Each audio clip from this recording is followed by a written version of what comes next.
Deborah, with her 30 years of being an entrepreneur and creating over 7 companies, knows exactly what it means to accept the mission. When you make that decision, when you accept the mission to become a solopreneur, to take yourself and your talents to market, then you embrace a life of not only unlimited possibilities, but also the unknown. It's an elixir of fear and bravery that only someone who's taken the leap really understands. On our show, Deb digs deep with her guests to highlight what you, the listener, wants to know. The stories, the whys, and the hows to navigate the journey to success. Get ready to hear from some of the most incredible mission takers from Generation Z to Boomers. So sit up, perk up, and get ready to be blown away. Now here is your host, Deborah Drummond. Hello, hello, hello, and welcome back to Mission Accepted. Love you guys. Love you guys. Thank you so much for sharing, inspiring, sending in comments, contacting the guests. This is a show about entrepreneurship, and we so appreciate and we love that you share this. And I know that some of you are entrepreneurs, some of you are budding entrepreneurs, and some of you just like to hear these crazy stories. Some of you are like, what? I'm happy with my 9 to 5. No, thank you. Or no wonder my husband's so crazy. He's an entrepreneur. Anyways, all good. Thank you for being here. You are the best. And you're the most studious audience. And I'm going to tell you why. I'm going to tell you why you're studious. Because we have, you know what? Has the world of producing your own book, like, shot right up? Like, all the people that have always ever wanted to write a book are starting to do that. Now, I don't know whether it's because we had too much time at home with our own thoughts. And we were like, hey, or there's some incredible, collaborators, Mission Accepted being one of them, that likes to compile and put incredibles together and take a clear message to the marketplace to inspire you, or whether you've always had a book inside you. And, sometimes it's if he can do it or she can do it, I can do it. And I hope you get that inspiration today, because there's a lot of people taking really powerful messages, their personal stories, but also messages for others. And the interesting thing is, when I was reading Wanda's book, she had shared with me when we had met previous a little bit about, she had some personal attachment to this. So as I was reading her book, to me, I felt like I was reading a book of self-discovery, but I was also reading a book of education. And it was beautiful. And, my daughter is a child educator, so I had an extra jump in to read on this book, but she's done so much more. So this woman is what we consider an entrepreneur. So when you look at her title and go, what's an entrepreneur? And I've always said it's an entrepreneur that can't say no. That's this woman. So she sure stands up to the calling. And so she's an amazing speaker, phenomenal coach, and an author. So Wanda, thank you so much for coming on to Mission Accepted today. Well, thank you very much. Yes, Mission Accepted. Yes, Mission Accepted. Well, look, let's find out just that for you. So when did you decide that you were going to take on being your own boss? And what was that like? It was probably just under around 10 years ago, maybe a bit more. I had gotten into probably more that self-discovery piece, learning more about myself and realizing how much I wanted to help others, to be able to serve others, depending on how I could do that. I had originally started out as energy healing. So I was a Reiki master teacher. So that's kind of where what different types of services I was offering. But really, my business has evolved so much over the years. And that was kind of, I think, part of what an entrepreneur is seeing where the needs are, how can we help people, and what are people needing at a certain time as well. So in terms of the book, it was, so, as I said, business started about 10 years ago. And I have been part of a couple of different collaborations, so being a co-author on different books, but I never really had my big piece in those, whereas this was my baby. Absolutely. Absolutely. I tell people that collaborations are a great place to start. If you're looking at using print for 2 things, one is for expression, teaching, and or marketing, because being in a book can be very helpful, can be one of those things that adds to your business or your repertoire of information or how you share it. could be a part of your branding, depending on what it is, that collaboration is a great place to start. So let's talk a little bit. I'd love to, because, you know, you're, you know, what I call a crone. You're a veteran here. You've done this for 10 years. And I've been talking to a lot. I mean, I've been around a little while as well. And as we start, like you said, things expand and they explore. Who knew when you were doing Reiki that you were going to be doing speaking? I mean, we don't know that. Things evolve. What's it like for you? I've been talking to a lot of people where, I mean, gosh, you know, we've had a lot of involvement over the last few years. It things like everything's just been, you know, the axis has just been spinning pretty fast. What's it like moving from one direction to another? Do you miss it? Does it call you? Like that transition of going from different, you know, different sectors? Well, part of my own journey is I still like to keep my foot in the door. And so it is difficult for me to give things up, but really it's depending on what you focus on at the time. So if somebody came to me for a Reiki class, I would say, sure. But really, I'm not marketing that. I'm not promoting that. I'm not talking to people about that. I'm more focused on authorship of From Head to Heart right now and getting speaking engagements around that. And also the coaching piece, doing workshops. Yeah, I know, it's interesting, right? It's like the pieces before never leave you because you created it. I think it's much different than when you are working for another company. So you can go from one company to another company to another company, and when you leave, you know, you complete. But when you evolve as an entrepreneur, you take you with you. Well, you created this, you created that. It kind of comes along, and I understand, because, you know, if someone wants a session or what have you from my days of healing, then I just like, oh, that's a God job. I'm supposed to work with you. But, you know, it's interesting. So let's talk about that. Let's talk about this incredible book. So I know that some people are just listening to us right now and they're not able to view it, which means you're going to have to go watch this episode, because this is an incredible cover. And this is From Head to Heart. So you did some collaborations. What inspired you to put this together? Like, what was it about this content in particular that you find so dear to your heart? Well, it was part of my own healing journey. Mm. So I think many people during the time of these past few years really started looking within themselves. And I was on a few different paths that I was really diving deep into and trying to clear different things. And I was working with the gene keys. I was also working with a therapist, just being able to go deep and to be able to do that shadow work sometimes that's needed. I felt the energies of the time were very significant, and it was called to do. So I myself, this story is kind of partly my own story up to a point, but it definitely begins as my own story as being a child who was bullied. Right. And essentially it was my response to that of building a wall around myself for protection. So really, part of the kind of my mission is to be able to make people more aware of where might you have done that in your life. So the idea, where have you lived in your head? Where have you tried to control things? But then where have you tried to also live through your heart and be able to, you know, spiritually, whether it's opening up your heart, being able to heal different traumas from the past, and just all the different things of being able to feel the feelings too.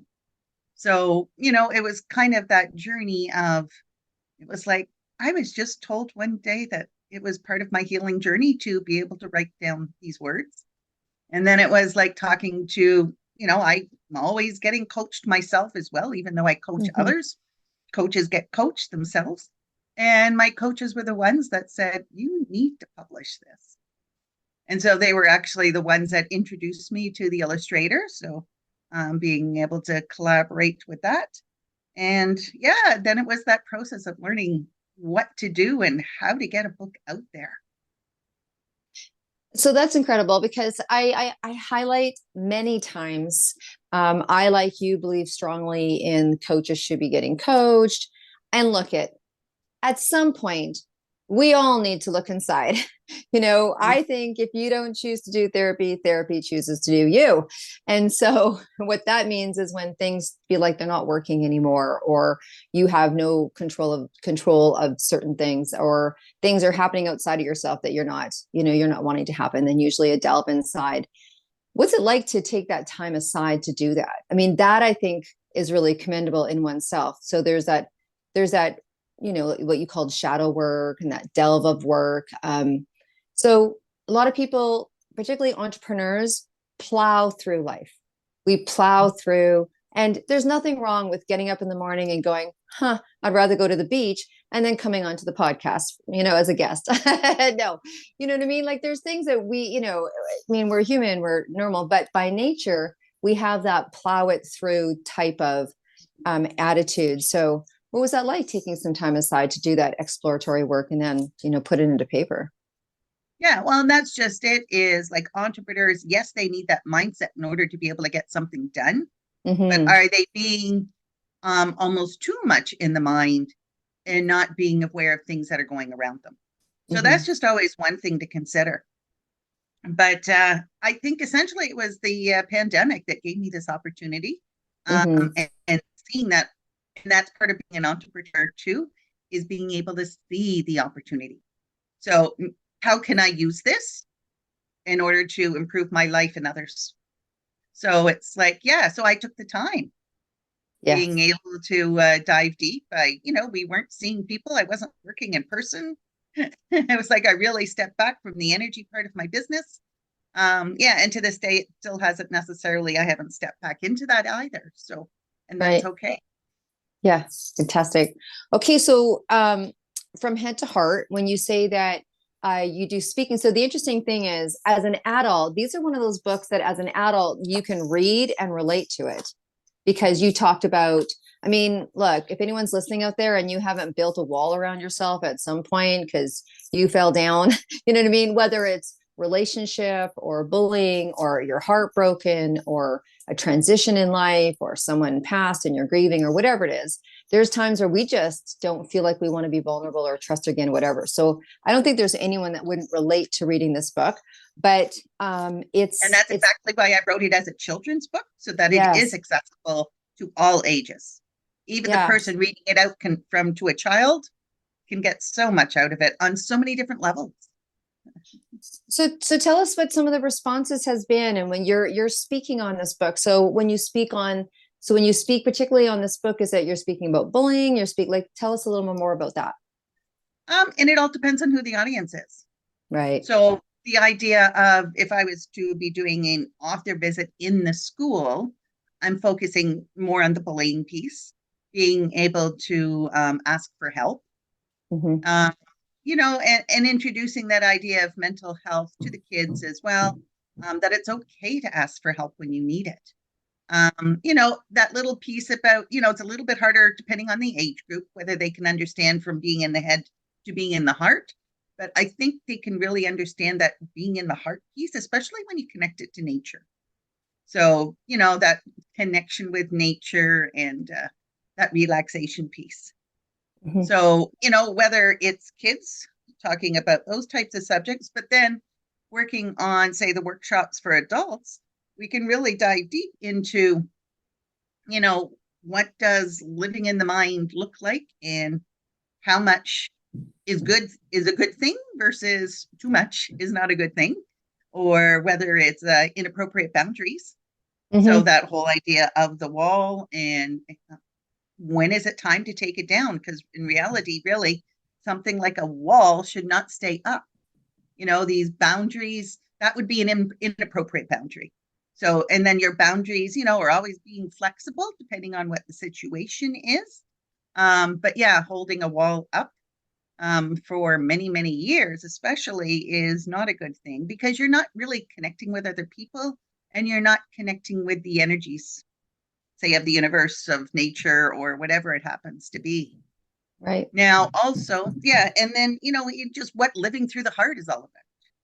So whether that's in a spiritual sense, or even just in the sense of the feelings, the psychology piece of it, being able to be with your emotions. And that's another thing that you can definitely talk to kids about, because, just introducing the different emotions to them, and that it's okay to feel the emotions, that they really shouldn't be hiding them, because let's face it, probably our parents were probably in the generation of, I'm talking my parents, where we hid a lot of emotions and we didn't talk about emotions in the house.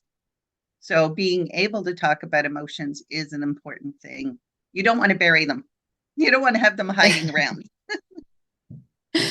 So I know that when we were talking a little pre-show, that you said that there's kind of sections that you really talk about. And I'm not sure if that's when you're talking to adults or when you're talking to children, but there's three kind of components. It sounds like you've just explored one of them pretty strongly around your feelings, talking through them, working with them. Again, I can relate to you. I think my generation was, children should be seen and not heard. And so you weren't like necessarily coming home and feeling like you had an open forum, like the evolution now where kids are talking. I mean, when my daughter went to school, they had a talking table. Like they had this place that they could all go as friends and they could talk. And, we had that in our family, but as generations change and we learn and we grow. So what are some of the other elements of the book? I know you were sharing a couple, so maybe boundaries was one. So we kind of talked okay. The main three areas, but okay, it's that whole idea, and feelings and emotions are kind of in each piece. The whole idea of living in your head, of course, is you're not really feeling your emotions. You're trying to control your emotions, or you're not feeling them at all. Burying the feelings. And that's kind of one thing that Gwen does in the book is, she puts up that wall and she buries her feelings. And that kind of comes into the inappropriate boundaries as well. So the idea is nothing is getting through there. And when we're talking about inappropriate boundaries, you're looking at that withdrawal piece, so the mental health piece of perhaps poor self-esteem, poor self-worth, not feeling like you're belonging to anything. So, and inappropriate boundaries are going to not be able to, have those positive experiences. Right. As Very if good. you're looking at the living through your heart. So kind of that, so essentially living through your heart is not living through your head all the time. And then being able to feel the feelings again, being able to be true to yourself. So kind of have that understanding that, I'm a unique person. No matter what other people think, I do have my strengths. I do have my uniqueness that I am here to bring to the world. So the whole idea is being true to yourself, being who you are, because really you're here as that unique person in order to show your gifts. So, and so that's kind of all part of living through your heart as well, living more mindfully, more consciously, being in the present moment. So also that whole idea, and then we can also get into, that feeling of the emotions. Like, I was reading, even just last night, I was reading Living Untethered by Michael Singer, so the whole idea of not having emotions control you, just being with them, being present with them, breathing through them, whatever technique that you happen to be able to use or what you need to be able to use. But it's also not resisting feelings, but also not striving for them either. So when I said being present with them, just whatever arises, and you just see it through. But that whole, also not striving particular emotions. So the whole idea of that spiritual bypassing. So being able to just be that joyful, happy type of person, that's not always the case. And so you're kind of bypassing a lot of life if you're trying to live like that. Right. So, and so there's just a lot of different parts to this book that, you can do workshops on it forever. Right. Well, yes, you can, because feelings and emotions and living from your head to your heart is a forever kind of topic, isn't it? So let's go to the authorship part of it a little bit. And there's a lot of people that you hear many times, people like, oh, I'd love to write a children's book. I'd love to write a children's book. As someone who's been who's written a children's book and someone who's been in a book that was not for children. Is there anything in particular that you did differently? Like, what does the marketing of a children's book look like? Like you mentioned schools, for example. Like, what have you learned? Yeah, what? Oh, even back a step from there. Yeah. Just the fact that it's going to cost money. Yeah. So the idea of you need to be able to have that understanding of what the costs are going to be. Like I had an illustrator. I had to pay an illustrator. Right. I also paid like an editing, I don't know, whatever you kind of editing designer to be able to kind of put all the pages together. So the idea of, in order to be able to produce, like kind of, I think of it as like a work of art. I kind of wanted to do it right. And I didn't want to just be able to use whatever program that I could find for free on the internet. And so in order to raise the money, because, you know, entrepreneurs were not, sometimes we're starting with nothing from there. But the idea is I did a Kickstarter campaign. Mm-hmm. And so I really researched on how to do a Kickstarter campaign. And, you know, I essentially reached my goal in 3 days. So being able to access all the people that I know, as well as putting it out there and how to market it and how to write up a campaign. So it's like all these types of different marketing skills that even started at that point. And okay, then, so I'm going to just stop you right there a minute because I have this and you'll get this. I can hear questions. I can hear questions. Okay. So you just said something pretty powerful. You were able to get your what you needed from your campaign in 3 days. Please share with the audience how you did that. That is you guys, I can hear you. And that is an entrepreneurial drop. That's a gemstone drop. So how did you manage your goal in 3 days, my dear friend? yeah, well, I did my research and I definitely hired people to help me. So Okay. first of all is doing the research. I had talked to different people that had excellent Kickstarter campaigns, just in terms of, because usually you have little offers depending on who donates a certain amount of money. So being able to talk with different people as to what my offers were going to be, being able to talk to people just about how to actually portray the actual campaign. So then I think of it, I hired a wordsmith in order to be able, you know, so some, not even necessarily a marketer. It was somebody who was, you know, a lady that I know who knows me and was able to write like the marketing campaign piece of the Kickstarter campaign. For me, it was like it had the right type of energy in order Mm-hmm. in the flow of it. So, you know, and that's just it, is hiring the right people and knowing where to look for help is kind of all part of it. Right. So you had great verbiage. Do you mind sharing what some of the perks that you offered? If I know that I know in a lot of campaigns it's like if you donate a certain amount of money, or what were some of the ones that you used that were helpful for your book? Yeah, well, even just from any donation was able to get coloring sheet, because this is a children's book, right? Yeah. So it was like of the front cover, you know, just a thing to color for kids to color. So that was kind of with anything. But increasing from there, whether you're getting just the PDF version, the electronic version of the book, or whether you're actually getting one copy of the book, or whether you're getting 3 copies of the book. So different levels depending on how much people were donating. Awesome. Awesome. Okay. I mean, it's always helpful. Like that's why a lot of people, you know, reach out, you know? So you had the successful campaign, you kind of put it together. And then what are the other things that you've done to get your book into the hands of the people that you want to have them, which, you know, we always say everybody, but obviously schools are things. So from a children's book standpoint, how did you take your product to market? Sorry about that. No, that's okay. Yeah. Well, and that's just it, is who am I focused on wanting to get the book in their hands? Yeah. So first of all, schools. Right. So talking whether it's to teachers, whether it's to talking to, say, the admin, the principals and stuff in the school. Mm-hmm. I also talk to libraries, Mm-hmm. for them to be able to purchase it for their children's collection. Mm-hmm. I also talk to just parents and grandparents, because of course being able for them to be able to purchase for their children. And that really has been like one of my more you know, where I've had the most gratitude, where I see people so excited to be able to purchase that book and to be able to take it home to read it to their kids. So yeah, Awesome. that's kind of So- the part that, kind of fills me up, seeing the people that are so excited to be able to purchase the book and bring it home. Right.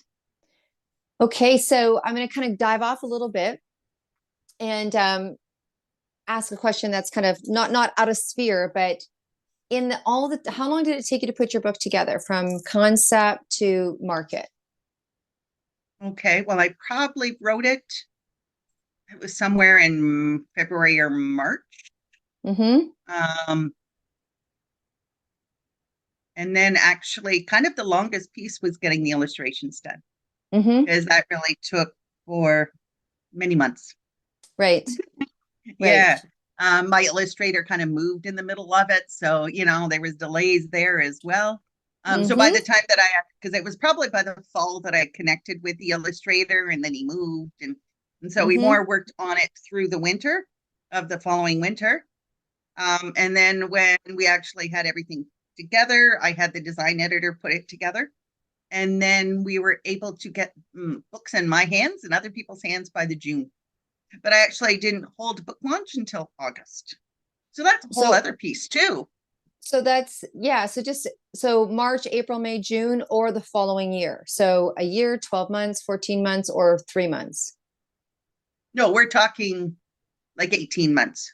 18 months. Okay. So, I mean, I think that's important for people to hear. 18 months. Yeah. Yeah. There's a process. The books are like creating courses. They're processes. You write them, you come to them.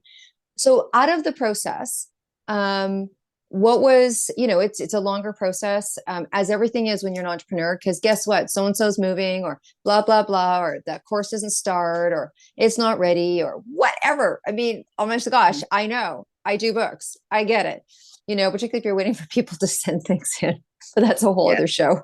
But anyway, so I think it's just good for people to hear that there's a process to it, because there's like, write your book in 10 days. And yeah, you can.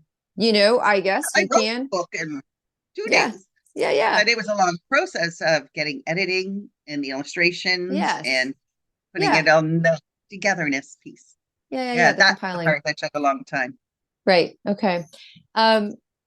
So for you wrote the book in 2 days. So that's what I was saying. Like, so for you, that process, that part you were clearly ready for. And then it was the other pieces that came in. Yeah. Yeah. Well, essentially it just came through. Yeah. It wasn't anything that I had to work on per se. Right. Very cool. It was coming from my heart, right? It just had to be done. Everybody has such different, interesting experiences. Some people, they're like, they've got to write, like they've got to actually put time in their day planner because they need to focus and concentrate. Some people channel, which I would say was probably more yours. Okay. And remembering too, this was a children's book, right? It's less than 500 words. Right. So. Yeah. Okay. So let's kind of shift it a little bit and get to know Wanda. Why am I calling you Wendy? My sister is Wendy. Oh, okay. Okay, good. Oh, so maybe Wendy's here today with us. So what's something about you, Wanda, that we don't know? Well, I guess one thing we haven't talked about is the fact that I'm actually a teacher as well, but now a retired teacher. Okay. So, just kind of, but if we even kind of go back in terms of different careers, I was also a research scientist for a decade.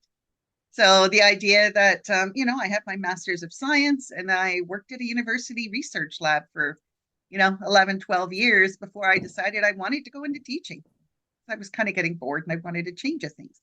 Now, that's kind of also sometimes, kind of the part of being an entrepreneur is that whole idea of wanting change. Just always changing things up. If you get bored of something, you try something else. Yeah, absolutely. So, okay. Just the different careers that I have had in my past too. That's awesome. Okay. Other questions.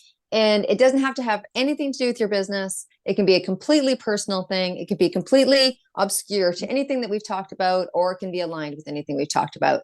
So I always think it's very powerful to share your bucket list.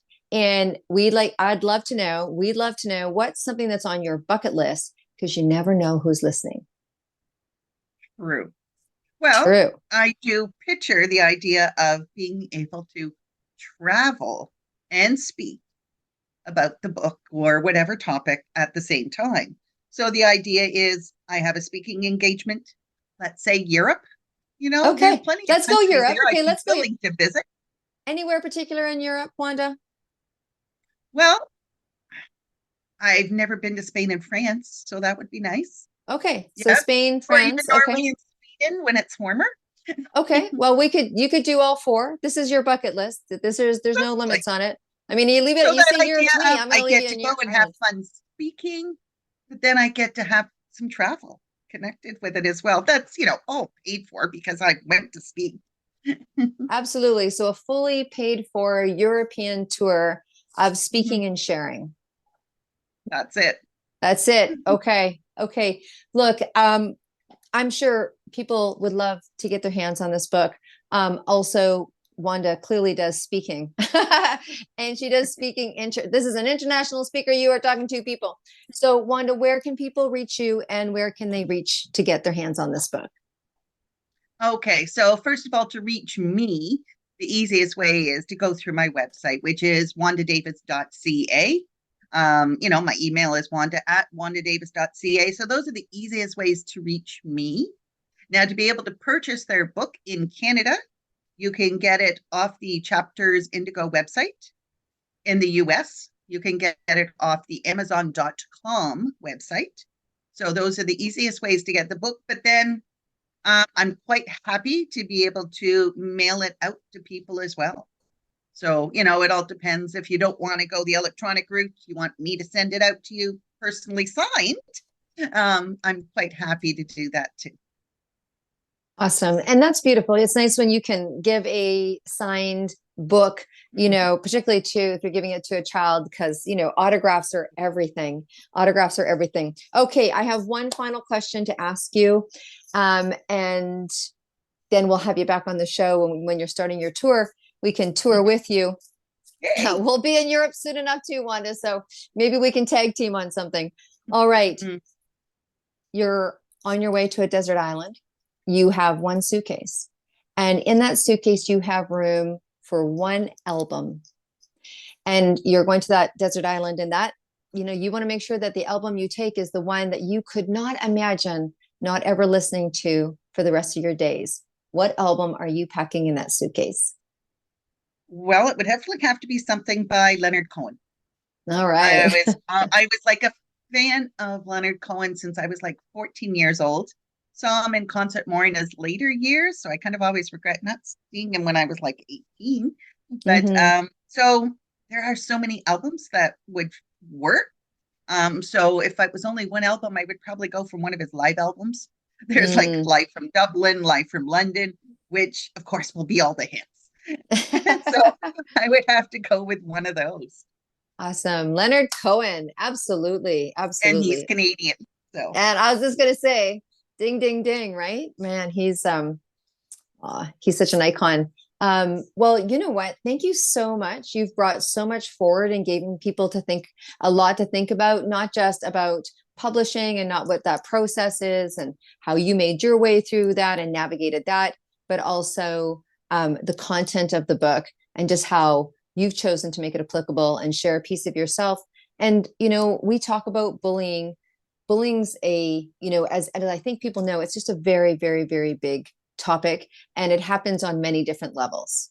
It doesn't have to be necessarily a physical bullying anymore. We know that there's all types of bullying and other people that are making people feel smaller. And so thank you so much for writing the book and taking the time to work on the book and raise money for the book. Because I think anything that we can do for this topic whatsoever is really, this just gives people their power back. And, congratulations for producing something so beautiful. And you even said at the top of the show that it doesn't even necessarily, the trauma doesn't have to be bullying, right? It can be anything to whatever a person had to respond to. Yeah. So whether it was a pandemic or grief or trauma, whatever it happens to be. So it doesn't have to be bullying. Right. But it all depends on who I'm talking to as to what I address there. Yeah, absolutely. Well, Wanda, thank you so much for being on Mission Accepted. And hey, you guys, I made life easy just like Wanda did. This is not difficult. Deb@debdrummond.com and debdrummond.com. If you want to be sitting where Wanda is and you want to share your story or your greatness with us, we'd love to hear from you. And what should we talk about? Let's talk about speaking, shall we? You guys know that we are up and coming and we are building in the background right now and gathering over 375 authors and speakers for the largest and boldest compiled speaking event around International Women's Day. It is going to be starting on March 7th, 2023, all the way to International Women's Day in March 2024. And we cannot forget about Mother's Day. It's going to go an extra 8 weeks of another 64 speakers and land off with an international book launch. So if you would like to be an author, if you would like to be invited to the event, if you'd like to come to one of the, 19 summits, it is free. It is free for anybody. And even though it's International Women's Day, we know and we expect there to be not just women on that, but if you'd like to speak or you'd like to share in the authorship, we'd love to hear from you. So same address, you know how to reach me. I'm glad that we reached you today. Please share this episode. Wanda, thank you so much for coming on. And till next week, you guys, be groovy. Bye for now. Thank you very much for having me today. Thanks, honey.